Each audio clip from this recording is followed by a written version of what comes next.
Good morning, Life Church, and welcome to another digital gathering. I'm so glad that you're here today. And also, if you haven't checked your email this past week, we are excited about the possibility of reopening in a scaled back version on June 14th. So be looking for an email coming out this week with more details about that. For cleaning opportunities June 6th, if you are willing and able and healthy and you would like to help us get the building ready again. There's a lot of work that needs to be done just to get it sanitized and get it cleaned and get the sanctuary organized in a way that actually works for social distancing. So June 6th, which I believe is this coming Saturday, will be 9 to noon. If you want to help out, that'd be awesome. Doug Joyner's actually heading that up, so I'll reach out to him if you're interested.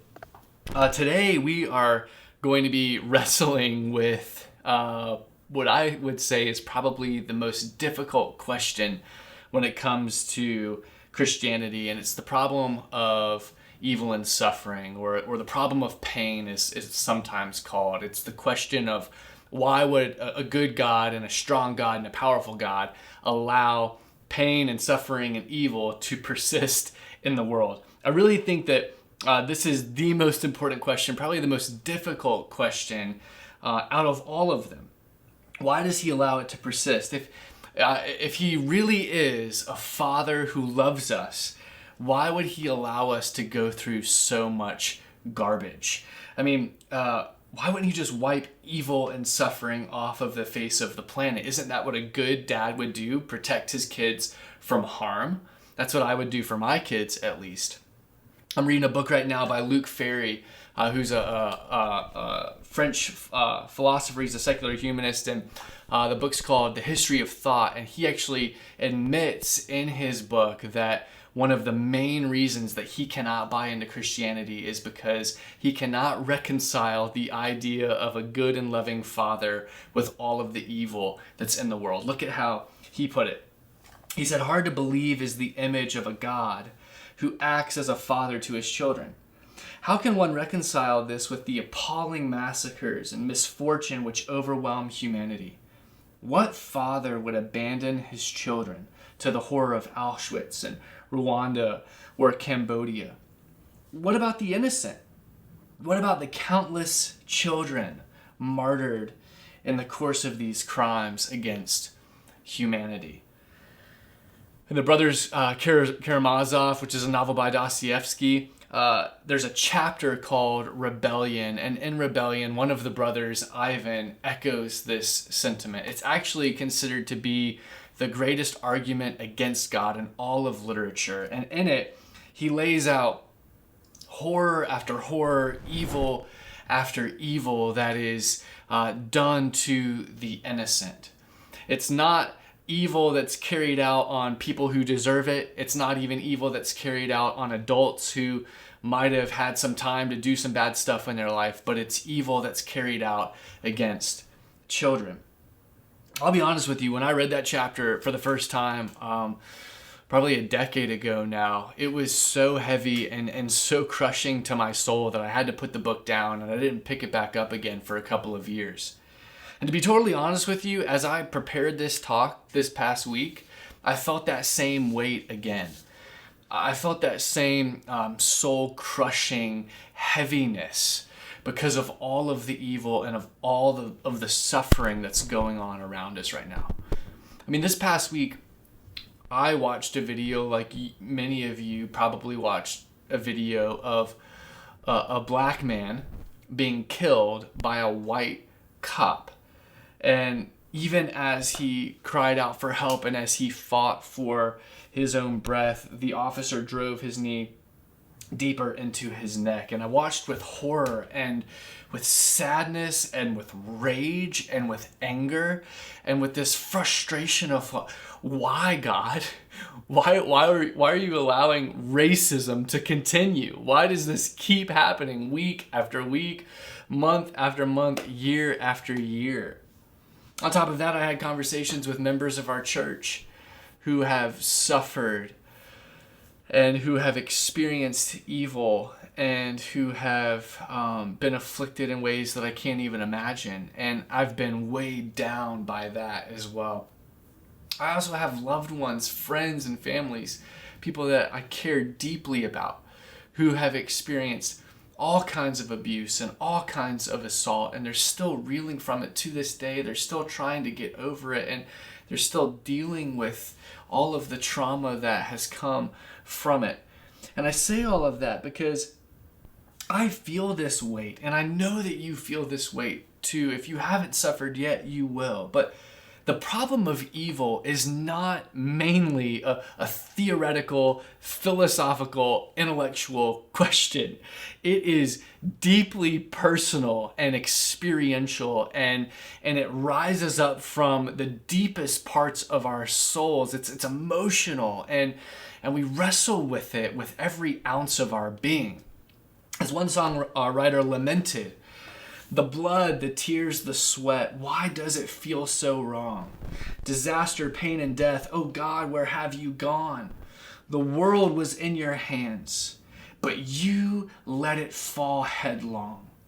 So either you're not good or you're just not that strong. Because the problem of pain is a problem we all go through. It turns us away from all we once saw in you. It's not just an intellectual question. It's the cry of a heart that's breaking in two. Pain is the place where you fall from grace. See, the problem of evil isn't compelling because it disproves the existence of God. The problem of evil is compelling because it causes us to doubt and even despise God. We don't just approach it logically and after looking at some facts just shrug our shoulders and say, well, I guess this proves it. God's not there. No, it's the opposite of that. We approach it emotionally with raised fists and tear-drenched shirts, and we cry out, where were you? How could you? Why would you? Pain is the place where God falls from grace. That's the problem of evil and suffering. Now, this is such a big question, and it's such an important question that you can just imagine how much has been written on this subject over the past several millennia. And as I tried to put some thoughts together this past week, I really felt like a little boy standing in front of an ocean with a little plastic bucket. And there's literally no way that I can fit all of the philosophical arguments and the theological perspectives and the biblical texts into my little bucket of a 30 to 50 minute talk. And I felt a little helpless in this, and I've been praying a ton, and so I just want to confess to you, I'm bringing you a pail of water today, but it's a small pail. It is barely going to scratch the surface. And at the same time, I want to highlight some resources. If you want more, if you want to go deeper, if you want to read some of the stuff that I have been reading that I would highly recommend, and there are 3 books that I would highly recommend to you. The first one is called Walking with God Through Pain and Suffering by Tim Keller. Tim Keller's one of my favorite authors. I know I quote him probably too much, but that book is incredible. Why Suffering by Ravi Zacharias, just passed away, and one of the greatest thinkers, one of the greatest Christian thinkers of our generation. This book is phenomenal. And then another book that I've been referencing quite a bit in this series is The Problem of God by Mark Clark. And again, we totally stole this name for our series. But he has a chapter on the problem of evil, which goes really deep in a lot of the philosophical arguments that we're not even going to have time to touch on today. So if you're into that, like philosophical stuff, then check this book out too. So I wanted to highlight those because we're going to get to some good stuff today, but it is barely going to scratch the surface. And so if you want more, that's where you can find it. With that being said, here's how we're going to approach and frame this question today. We're going to look at 4 things. First, even though it's not primarily a philosophical or theoretical or intellectual question, I do want to look at it philosophically briefly. Most philosophers, no matter what side they're on, agree that the existence of evil and suffering in the world don't disprove the existence of God, but actually prove the existence of God. And while that is true, on the popular level, most people still believe that the existence of evil disproves the existence of God. So we've got to address that briefly. Second, after we look at how the evil and suffering point us to God, I want to look at the other worldviews and religions and how they deal with the problem of evil, because it's a problem that every single worldview has to answer. I just want to compare them a little bit and show how Christianity is better. And then third, I want to show you how Christianity gives us a better comfort than any other worldview or any other religion in the whole world. And then finally, why it gives us a better hope and more hope than any other religion or any other worldview on the planet as well. So that's what we're going to do. Philosophical, kind of high intellectual level. What do other worldviews and religions teach about it? What is the comfort of Christianity, and what is the hope of Christianity? So that's where we're going to go. Let's get into it. First, why are evil and suffering actually evidence for the existence of God? C.S. Lewis explained this so well in his book, Mere Christianity, which is another one that I would highly recommend. And he talked about how the dilemma of evil was actually really problematic for his atheistic worldview. Because before he became a Christian, he was an atheist and he despised Christianity. Look at how he put it. He said, "My argument against God was that the universe seemed so cruel and unjust. But how had I got this idea of just and unjust? What was I comparing this universe with when I called it unjust? Of course, I could have given up my idea of justice by saying it was nothing but a private idea of my own, or basically just my own opinion. But if I did that, then my argument against God collapsed too. For the argument depended on saying that the world was really unjust, not simply that it did not happen to please my private fancies. Consequently, atheism turns out to be too simple." And so, in other words, what Lewis is saying is that the problem of evil was more problematic for his atheism than it was for Christianity that he despised and wanted to eliminate. Because according to his view, natural selection says that our progress as a species hinges on death, destruction, and violence. That's what a secularistic, naturalistic, atheistic worldview hinges on. We survive and advance as the strong crush the weak, not in spite of it. Which is another way of saying that there is no such thing as justice or mercy or kindness in nature. A couple of nights ago, I was reading out on my screened-in porch, and I was just, lounging in my chair, and I was reading, and out of the corner of my ear, if that's such a thing, I heard this really frantic buzzing. And so, of course, I looked to my right, and to my horror, I saw a fly trapped in a spider's web. And within seconds, the spider was on that fly and wrapping it up in its web and doing whatever spiders do after that. You can't really tell what's going on. And then it took the fly up with it, ultimately to eat it for dinner, I suppose. A few weeks ago, we had a mommy wren, this little baby, not a baby, a little tiny wren, lay some eggs in a nest right by our air conditioning unit. And so the thrill of my kid's day was to go to the nest and to look at the eggs and see if they had hatched yet. And day after day, they hadn't hatched, and then finally they hatched. And there were these 3 little baby wrens. They couldn't open their eyes. They were the cutest little things. And so every morning, my kids and Caroline would go to this nest, and they would talk to the little baby wrens. And as soon as they talked, the wrens would squawk and open up their mouths looking for food. And it was the cutest thing in the world. And it was a special treat, of course. But then one night, an animal decided that they looked tasty, and the animal ate them. And we went out the next morning to say hey to them and to marvel at them, and they were gone.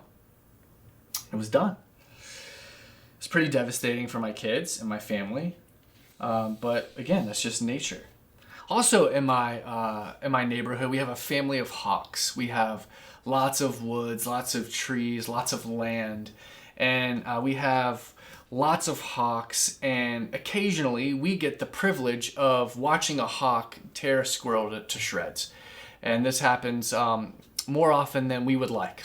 Okay, I'm obviously being sarcastic right now. I don't enjoy watching this.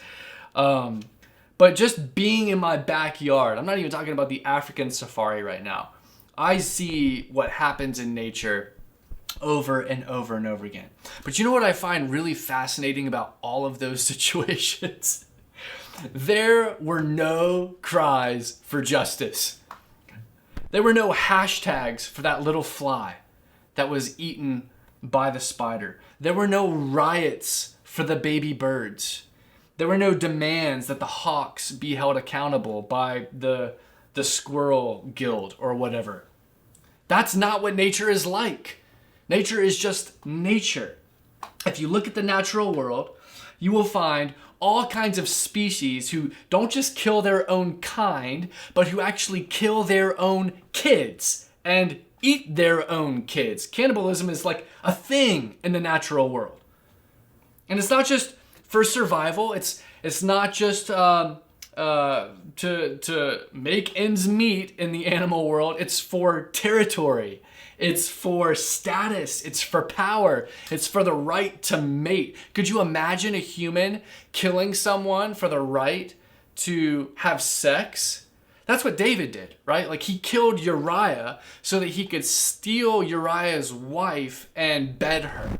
That happens in the natural world all the time. Where are the prophets calling out all of these animals? Why aren't we throwing these cannibals into prison or euthanizing them on death row? The reason is because that's what nature does. They are acting like animals, and that's okay.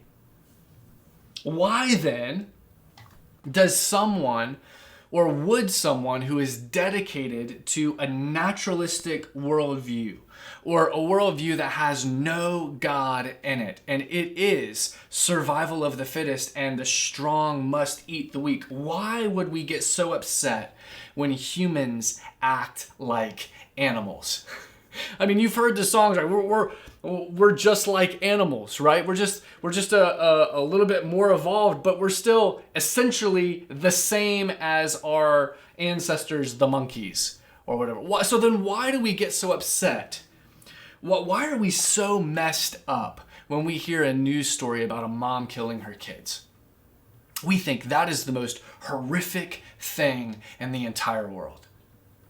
Well, why do we get so upset when minorities are killed by cops for no good reason?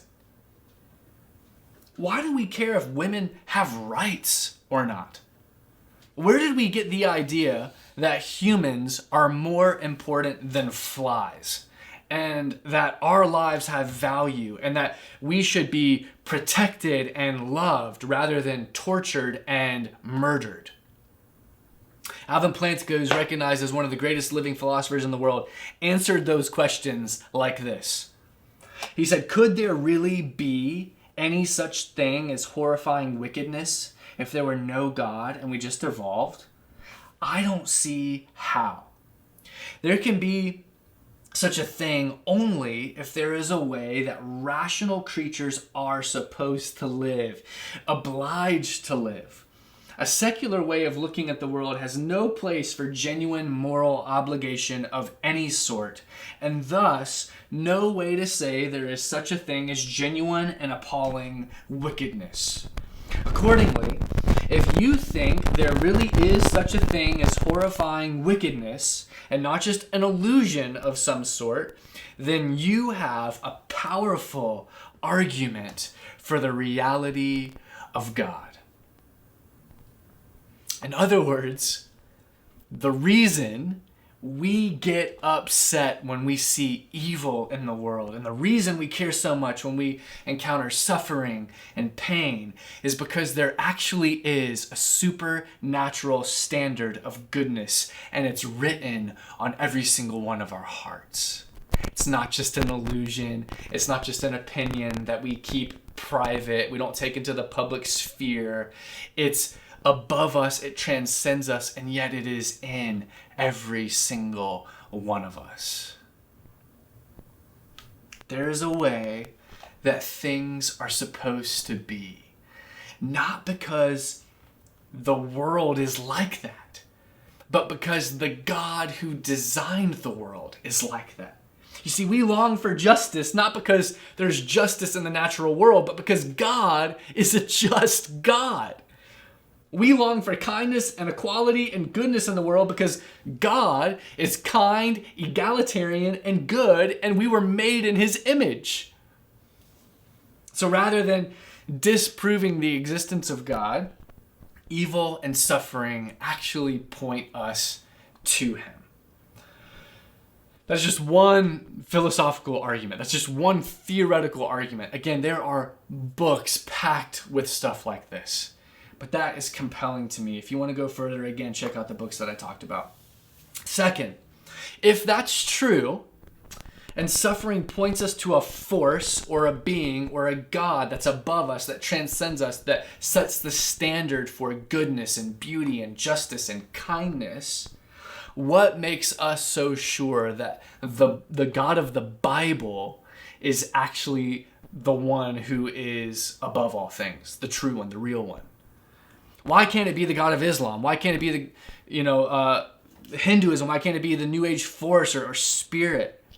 The truth is that every single religion or worldview has to answer the problem of evil and suffering, and they have tried. And the way that we evaluate the validity of a worldview is how they answer the problem of evil and suffering. This is like the linchpin of your worldview, how it enables you to deal with evil and suffering. So our job is to study every single one of them. If you've never studied Islam, if you've never studied Hinduism, if you've never studied Buddhism or any of these other things, study them.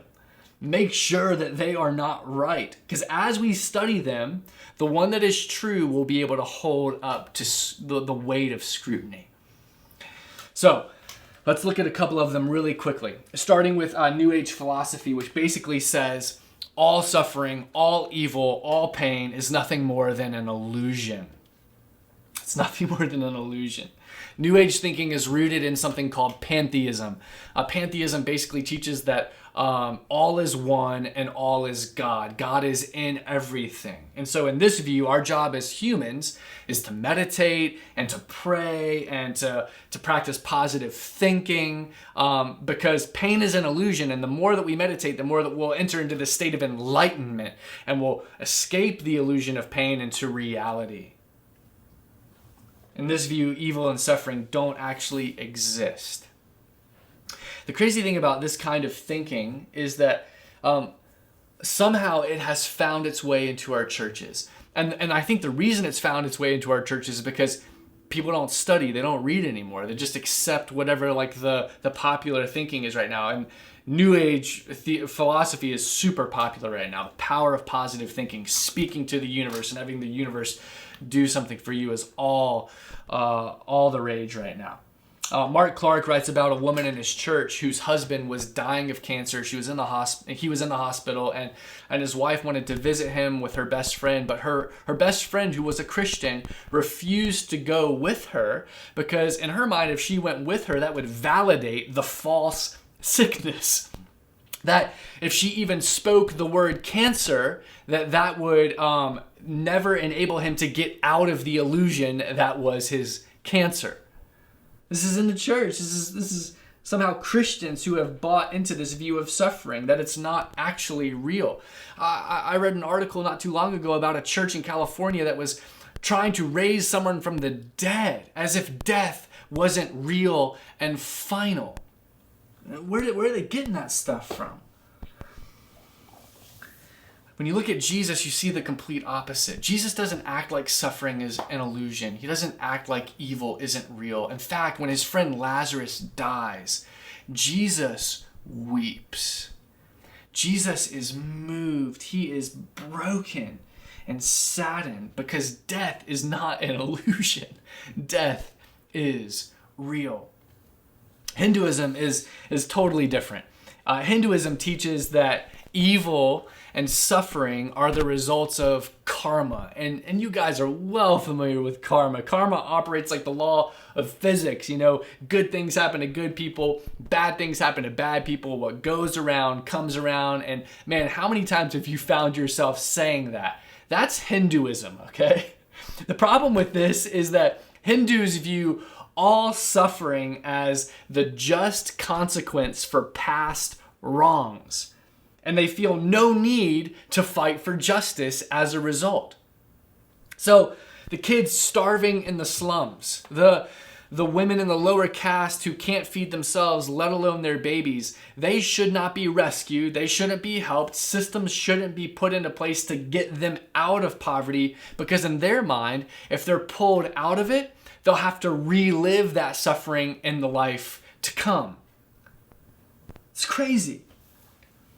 So basically, the idea of karma doesn't just justify evil, it actually legitimizes it. Clark sums it up well by saying that the idea of karma is at best a form of denial, and at worst, an active cog in the never-ending vicious cycle. Christianity stands in direct opposition to karma.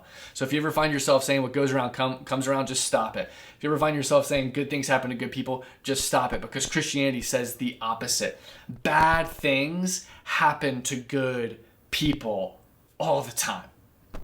There's actually a story in John 9:2-3 where Jesus heals a man who was born blind, and his disciples are like, was this man born blind because he sinned or because his parents sinned? They had this idea of karma, you know? If he was a good person, he wouldn't have been born blind. And Jesus is like, what are you talking about? He didn't sin. His parents didn't sin.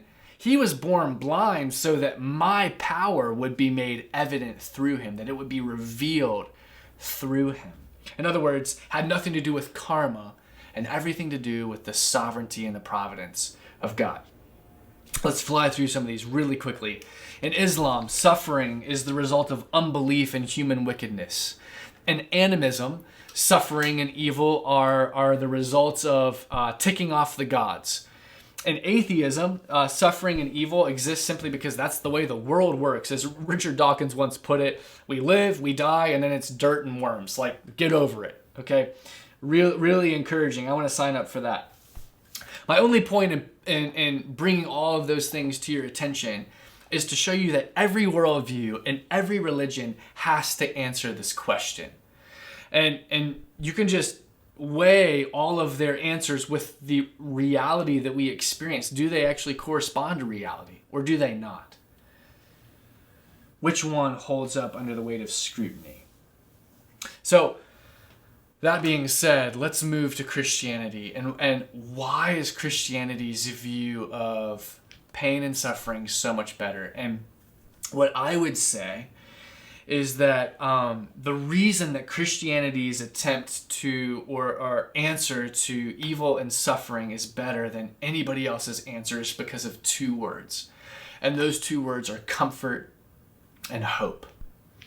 Comfort in the midst of suffering, which if you have a good worldview, your worldview should give you comfort in the midst of suffering, and hope for a future without suffering. And again, your worldview has to deal with the future. It has to give you hope. So first, let's talk about comfort. Technically, this is third in our outline. The Jewish Holocaust scholar Irving Greenberg once cautioned, and this is a serious caution, no statement, theological or otherwise, should be made that would not be credible in the presence of burning children. Just let that sink in. I know that's a heavy statement, but his point is valid. When we try to comfort people in the midst of suffering, we should think, would this be valid and credible to someone who was being led to their torture and execution?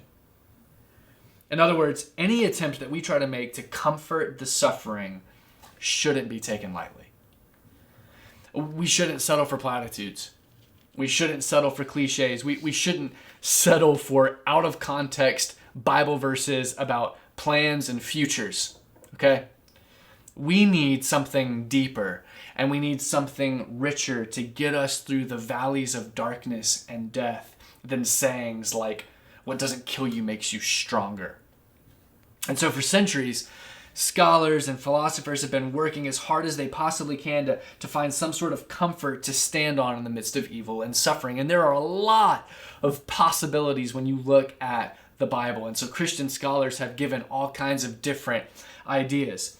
Some would point to passages like Romans 5:3-5 and talk about how suffering refines our character. Look at it with me. Not only so, but we also glory in our sufferings because we know that suffering produces perseverance, perseverance, character, and character, hope. And hope does not put us to shame because God's love has been poured out into our hearts through the Holy Spirit who has been given to us. And guys, that is true and that is powerful, and there is a ton of comfort in that. But if I'm being totally honest with you right now, when I'm in the middle of heartache, that doesn't cut it. When I think about the innocent children of the world who are being abused right now, that doesn't cut it. Would we really try to read that passage to a little girl being led to a gas chamber in Nazi Germany? I don't think so. How in the world does a refining of character give comfort to the innocent who are being abused, neglected, assaulted, tortured, and murdered? We've got to have something deeper than that. There's got to be something richer than that. It's not enough. So other scholars have pointed to our own free will to give us comfort. And so they urge us to find peace in the fact that God hasn't made us a bunch of robots. And that's true, and that's amazing. We can actually choose the paths that we take. We have the ability to make our own decisions. And so when evil happens, we can take comfort in the fact that it's because God loves us enough to give us free will. And evil and suffering are the results of human free will and the fact that we're not robots. That's comforting too, but again, doesn't cut it. Doesn't stand really the test of, can you say this to a child who's being burned alive, right?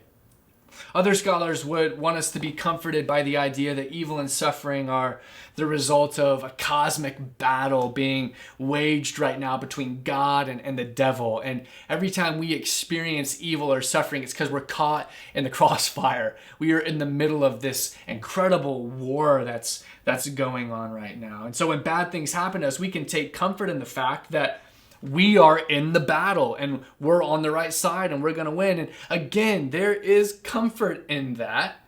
It is true that there's a spiritual battle going on right now and we're in the middle of it. There is comfort in that. But again, it doesn't cut it. It doesn't stand the test, right? So what then? What does Christianity have to offer the world that no other worldview and no other religion can? The answer to that question is found in the gospel of Jesus Christ. It's found in the incarnation, when God came near to us in our suffering, when he was born into poverty, when he was born to refugees, and he was fleeing for his life, and he was surrounded by outcasts and shepherds and the most unclean group of people you could have been surrounded by. In his life, he experienced every evil and every temptation known to man. But ultimately, the comfort is found in the crucifixion, when God himself suffered and died so that he could put an end to suffering and death. That's the comfort that Christianity has that no other worldview and no other religion can offer. Listen to how my friend Dominic Doan put it in his book, When Faith Fails. He writes, God's answer to suffering isn't found in complex theodicies, clever philosophical arguments, or religious cliches. It is found in his Son. In Jesus, we meet a God who suffers. We meet a God who doesn't just acknowledge our pain, but enters into it. Jesus initiated the death of suffering by suffering himself. He was born in poverty, experienced racism, was rejected by his friends, and then was betrayed with a kiss. He was beaten, mocked, spat upon, and nailed to a cross. This is no deistic God, aloof and uncaring, but one who smashes the door down and shares our brokenness. That is the comfort that is unique to Christianity, that God is not just near to us in our suffering, but he himself also suffered for us, just like us. See, the reason that we hate the idea of children being hurt so much is because of their innocence. But there was no one in the history of the world who was ever more innocent than Jesus. The reason we're enraged by videos of cops killing minorities for no reason is because we know it is unjust and we hate injustice. But no murder was ever more unjust than the murder of God. Just think about it. He was arrested illegally. He was tried illegally for crimes that he did not commit. And then he was convicted based on the false testimony of people who had been paid off by the judges. He was stripped naked and tied to a wooden post so that he could be whipped with a cat of nine tails, which was this whip with 9 leather straps, and on the ends of the straps were metal and bone, so that every time they lashed his back and pulled off, flesh would be pulled with it. It was such a brutal torture that by the end of it, his organs and his muscles and even his spine would have been exposed. And throughout history, most people would actually die from that torture. But Jesus survived. He survived. And after that, he was draped in a scarlet robe, and he was led to the Bema seat, where he was mocked and spit upon and beaten, and then they drove a crown of thorns into his skull, and those thorns were 2 inches long and incredibly sharp, and so blood would have been gushing from his face. Then after that, the soldiers ripped the robe off of his naked body, ripping more flesh with it, and then they put his clothes back on him, and they told him to pick up his cross and carry it to his execution site. But of course, by this time, he hadn't slept in 36 hours. He's already walked several miles. He's been tortured almost to the point of death. Blood is gushing down his face because of the thorns. He can't even see. So how in the world is he supposed to carry his cross to Golgotha? And so a man named Simon of Cyrene carries it for him. When they finally get to Golgotha, they get to the place of the skull. And they lay him down on that cross, and they drive 7-inch spikes through each of his wrists and through his feet. And they hoist his naked body up into the air, where again they begin to mock him and spit on him. And the soldiers gamble for his clothes underneath his feet.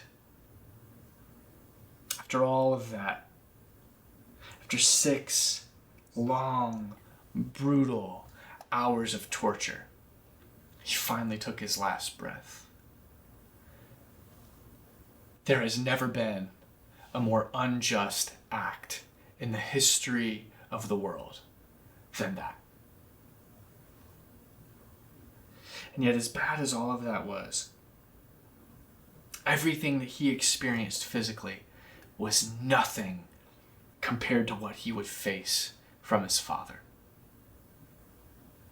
See, countless Christians faced horrific torture and death. Countless Christians faced crucifixion, just like Jesus. Some Christians were burned alive and hoisted up on stakes to serve as tortures for the Emperor Nero's dinner parties. Some were fed to lions and tigers for the entertainment of the masses in the Colosseum. Some were stoned while being crucified. Some were skinned alive and then crucified. Jesus' physical suffering wasn't unique. What really shows us the true weight of the suffering he had to endure on the cross was the fact that unlike many of the martyrs who followed in his footsteps, he was terrified. If you look at church history, one thing that you'll find over and over again is the fact that Christians went to their deaths with smiles on their faces, joy in their hearts, and some of them even singing hymns. They're literally being fed to the lions and they are singing hymns of joy. I named my son Nicholas Ridley Davey, and I named him after one of the Oxford martyrs, Nicholas Ridley. He was executed, burned alive by Bloody Mary. He and his friend Hugh Latimer, they walked to their stakes with a kind of peace and a kind of confidence that still echoes to this day, and it resonates in my heart, and that's why I named my son after one of those martyrs. But as the flames leapt around them, Hugh Latimer calmly says to Ridley these words, "Be of good comfort, Master Ridley, and play the man. We will this day light such a candle by God's grace in England as I trust will never be put out." That's confidence, that's assurance, that's peace, that's comfort, that's all of these things that defined Christian martyrs for the last 2,000 years. Jesus looked nothing like that. The question we have to ask ourselves then, in light of all these Christians, in light of the fact that Jesus looked totally different, is why was he so terrified? Why was he so anxious that he was sweating drops of blood and fainting and begging his father to remove the cup from him? And angels had to come and revive him in the Garden of Gethsemane so that he'd actually have the strength to endure what was coming. Why? It's because on the cross, Jesus was actually bearing the wrath of God for every evil deed and every sin that had ever been committed and ever would be committed in the history of the world. For 6 hours on that cross, wrath was being poured out of God's cup for all of humanity's sin, and he was bearing it in our place. Every murder, every theft, every rape and bribe and unkind word and lie and blasphemy and selfish and arrogant and lustful thought, he took all of it on himself and became sin for us. 2 Corinthians 5:21 says, God made him who knew no sin, who had no sin, to be sin for us, so that in him we might become the righteousness of God. And when he did that, the love that he had shared with the Father for all of eternity was removed. It was taken away from him. And instead of finding open arms and a loving smile, all he found was wrath and silence. And so he cried out, my God, why have you forsaken me?" Guys, the comfort of Christianity isn't just a bunch of really solid philosophical arguments and neatly packaged answers. The comfort of Christianity is that in the midst of our loneliness and despair and affliction and tears, he is near to us and he's weeping with us. To go back to the song that I quoted earlier, where a man is crying out to God and he's saying, "You've fallen from grace." Look at how this song ends. Then God said, "The blood, the tears, the sweat, I died to right your wrongs. Disaster, pain, and death, oh man, where have you gone? The world was falling fast, so I cast myself headlong to save your rebel souls, to prove my love is strong. The problem of pain is a problem I too went through. I shouldered your hell and emptied myself for you. It's not just an intellectual question, it's the sound of a veil dividing in two. Because pain is the place where I give you grace." Dominic Doan put it this way, and I think this is so beautiful. The comfort of Christianity is that God runs to us. He embraces us and weeps with us in our pain. And then through our tears, we notice that the weeping one has scarred hands. His body is broken. His face is disfigured. And we realize that he suffered too. His suffering was our redemption. His death was our hope. Whereas another author reminds us, we have no other position as Christians than at the foot of the cross. God's answer is evil turned back on itself, conquered by the ultimate degree of love and the fulfillment of justice. That is the that is the comfort of Christianity. And if that wasn't amazing enough, just wait until you see the hope of Christianity. You see, if Christ's incarnation and his execution, crucifixion give us comfort that he's near to us and that he weeps with us and that he suffered for us, the resurrection gives us hope. It gives us hope in this promise that our suffering is going to lead us into glory. Revelation 21:4 tells us that when Christ returns, he's going to restore everything that was broken by sin and death. Suffering will be destroyed and it will be made new. But on top of that, somehow, our suffering is the very thing that is going to make our joy and glory even better. Look at how the Apostle Paul put it in 2 Corinthians 4. He said, "For our light and momentary troubles are achieving for us an eternal glory that far outweighs them all. So we fix our eyes not on what is seen, but on what is unseen, since what is seen is temporary and what is unseen is eternal." Now, just in case you don't know much about the Apostle Paul, his afflictions were anything but light, okay? He's almost saying that tongue-in-cheek. N.T. Wright once said, "Wherever Paul went, they stoned him. Wherever I go, they serve tea." And that's true. Paul was stoned, whipped, beaten with rods, shipwrecked, imprisoned, and on the list goes. But he had this unshakable hope that because of the resurrection, those afflictions were actually earning him and achieving for him glory and joy that far outweighed his suffering. They were in some way going to make the life to come even better. I want to slow down here, and I think Keller illustrated this really well in his book, The Reason for God, by talking about waking up from a terrible nightmare in which all of his family had died. I don't know about you, but I've had that nightmare. It's the worst nightmare you can ever have, and you wake up, you just shoot up, drenched in sweat. You look to your right to make sure that your wife's there, she's there, and then you frantically go and check every other room in your house to make sure that your kids are safe. It's a terrible dream. But then, as bad as the dream was, as soon as you realize that it was just a dream and they're still alive, the joy and the relief that floods your soul is almost overwhelming in a good way. It just sweeps you over and you lay back down and you sleep with peace and rest. Keller puts it this way: "My delight in each member of my family was tremendously enriched.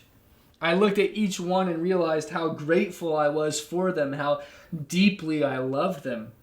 Why? My joy had been greatly magnified by the nightmare. My delight upon awakening took the terror up into itself, as it were, so that in the end, my love for them was only greater for my having lost them and then found them again." It's almost like when you lose your engagement ring or something that's really precious to you and then you find it again. The love that you have for it is enriched for the fact that it once was lost, but now it has been found. That's the hope of Christianity.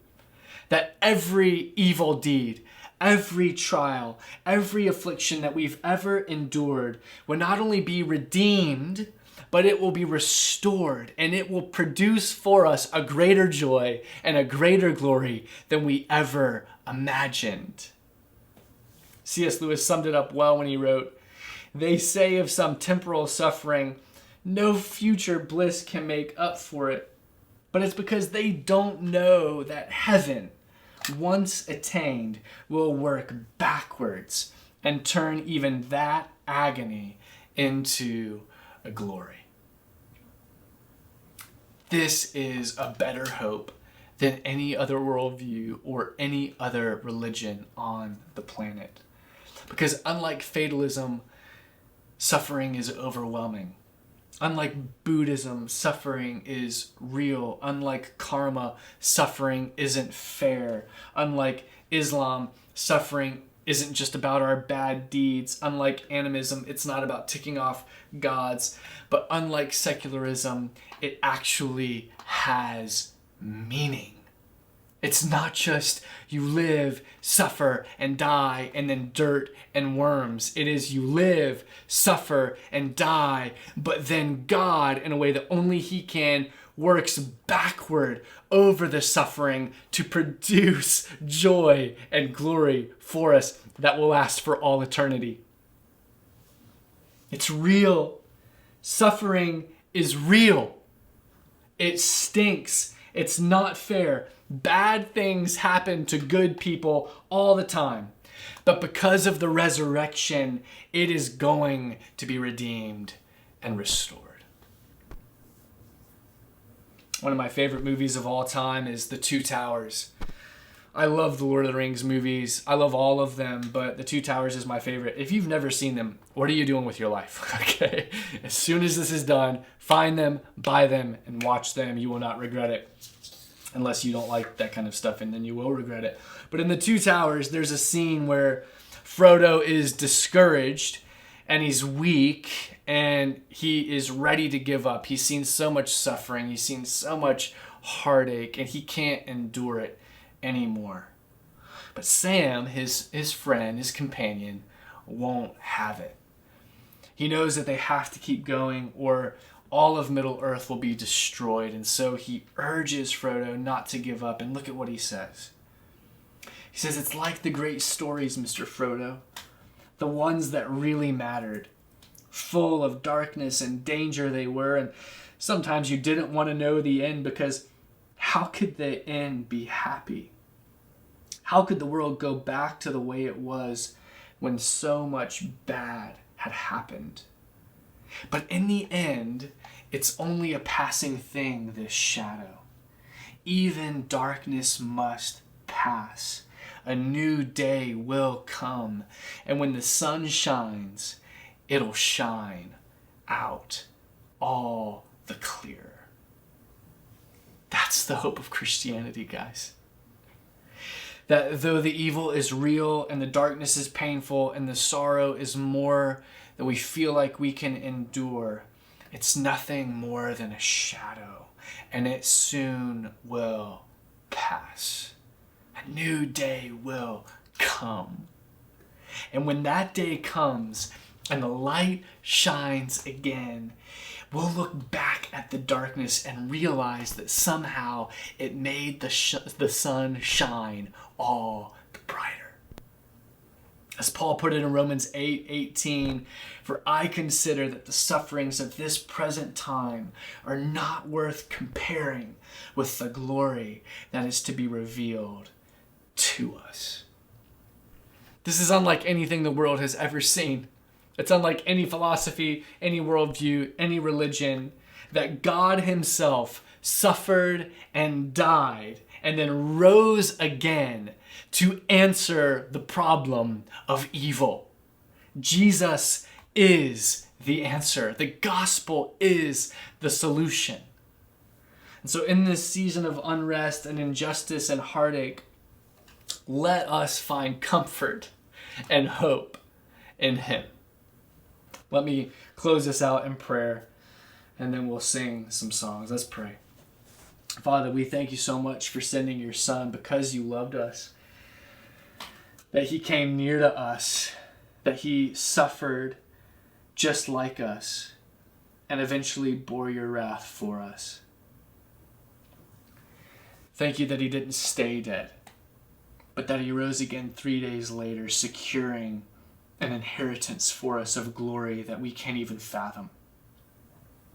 Thank you that even though this world is ravaged by suffering and heartache and affliction and evil, that you have overcome this world.